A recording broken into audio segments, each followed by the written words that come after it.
অনেকদিন ভালো মাংস খাইনি, দেখি একটু জঙ্গলের চারপাশটা ঘুরে দেখি কোথাও কোনো খাবার পাওয়া যায় কিনা। এই বলে শিয়াল জঙ্গলের এদিক ওদিক ঘুরে ফিরে খাবার খুঁজতে লাগলো।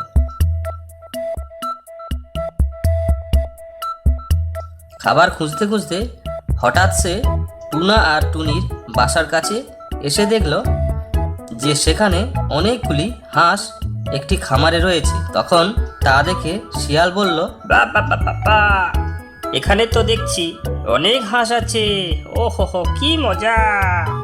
মনে হয় আমার আর খাবারের অভাব হবে না, এখান থেকেই আমার খাবার জোগাড় হয়ে যাবে। তারপর সে ওইখান থেকে চলে যায়। ওই দিন শিয়াল তার বাড়িতে এসে বলে, না, দেরি করা ঠিক হবে না, একদম ঠিক হবে না। আজ রাতেই ওই হাঁসগুলিকে চুরি করতেই হবে।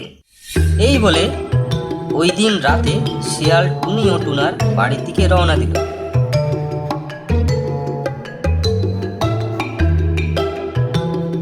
তারপর খামার থেকে একটা হাঁস নিল।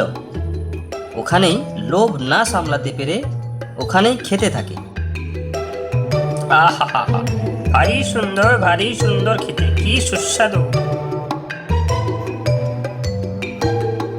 একটা তো খেলাম, আর একটা সঙ্গে করে নিয়ে যাই।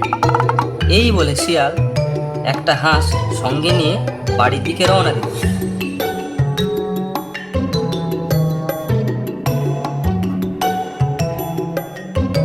পথে যেতে যেতে হঠাৎ দেখা হয়ে গেল একটি গরিলার সাথে।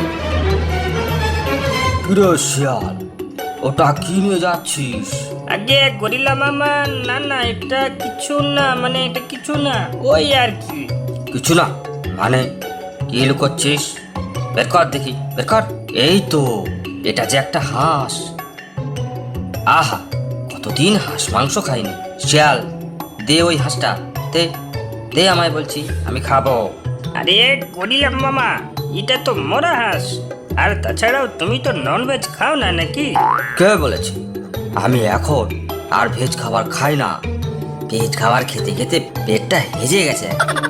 আমি এখন নন ভেজ খাওয়া শুরু করেছি। দে বলছি, দে। এই বলে গরিলা শিয়ালের কাছ থেকে ওই হাঁসটি নিয়ে নেয়। তারপর শিয়াল হতাশ হয়ে বাড়ির দিকে রওনা দিল।